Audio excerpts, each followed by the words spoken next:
bitu obwebembezi bwa district ya KAGADI bwa nyuma yo kutunga uburemezi na munonga aho kujanjabira abarwire bacwiremo batandika kukoresa ekyombeko ekya Muhorro Health Centre ya kashatu obwo engineer wa district ariyo nashwijuma obuhango bw'ekyombeko eki okubusisikiremu space kaba openi muno nti omurwaire n'abatasobola kuba n'obugabe kugamba kiki kenyine kumusasa and tukaba twine only one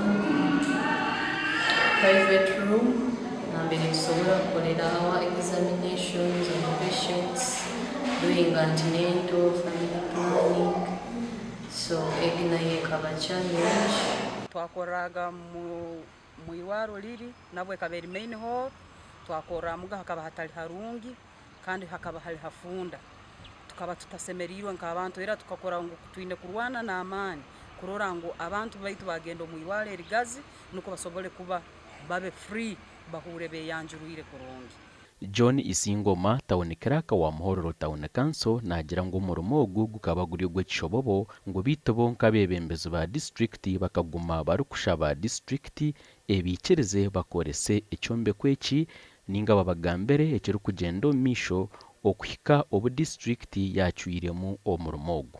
So ito twakonsultingire district meeting za ikara district technical planning committee ya directing district engineer aije akole taking stock ya default sales akole report tabling mwa cow na chairman LC5 niko turule byagaruka then turole contract tumenga kusa kuija katerezo buntu obo then officially nuko ebyombeko ebyo tubikommissioning bikwasibwa beneficiaries.